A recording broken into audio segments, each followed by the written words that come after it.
Halo Sobat Hidup, kalian tahu gak cerita tentang Gideon yang mengalahkan orang Midian hanya dengan 300 orang? Beginilah ceritanya, pada suatu pagi, Gideon bangun lebih awal bersama pasukan Israel yang menyertainya. Mereka berkemah dekat mata air Harod, sementara pasukan Midian terbentang di lembah sebelah utara. Tuhan berfirman kepada Gideon, pasukanmu terlalu banyak. Jangan sampai Israel nanti menyombongkan diri dan berkata bahwa mereka menang dengan kekuatan sendiri. Maka Gideon mengumumkan, siapa yang takut dan gentar, pulanglah. Lalu pulanglah 22.000 orang dari rakyat itu dan tinggallah 10.000 orang.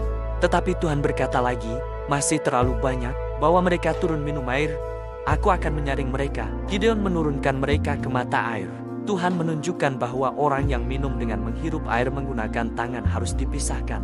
Ternyata hanya 300 orang yang melakukannya. Sisanya berlutut untuk minum. Lalu Tuhan berfirman, dengan 300 orang ini aku akan menyelamatkan kamu.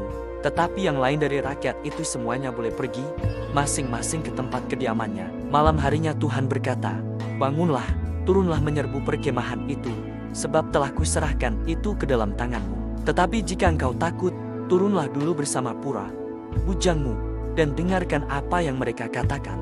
Gideon dan Pura pun diam-diam mendekati perkemahan Midian. Mereka melihat musuh begitu banyak seperti belalang, dan unta mereka tak terhitung. Tiba-tiba Gideon mendengar seorang prajurit Midian yang bercerita tentang mimpinya. Katanya, aku bermimpi melihat roti jelai terguling masuk ke perkemahan Midian dan merobohkan kemah. Lalu temannya menjawab, ini tidak lain dari pedang Gideon bin Yowas, orang Israel itu. Allah telah menyerahkan orang Midian dan seluruh perkemahan ini ke dalam tangannya. Mendengar itu, Gideon langsung sujud menyembah Tuhan. Hatinya dipenuhi keberanian. Ia kembali ke pasukannya dan berkata, bangunlah, Tuhan telah menyerahkan Midian ke dalam tangan kita. Gideon membagi 300 orang itu menjadi 3 kelompok, masing-masing diberi sangkakala, buyung kosong, dan obor di dalam buyung. Gideon berkata, perhatikan aku, saat aku meniup sangkakala. Kamu lakukan hal yang sama dan berserulah, demi Tuhan dan demi Gideon. Lalu Gideon dan ke-100 orang yang bersama-sama dengan dia sampai ke ujung perkemahan itu pada waktu permulaan giliran jaga tengah malam. Ketika penjaga-penjaga baru saja ditempatkan.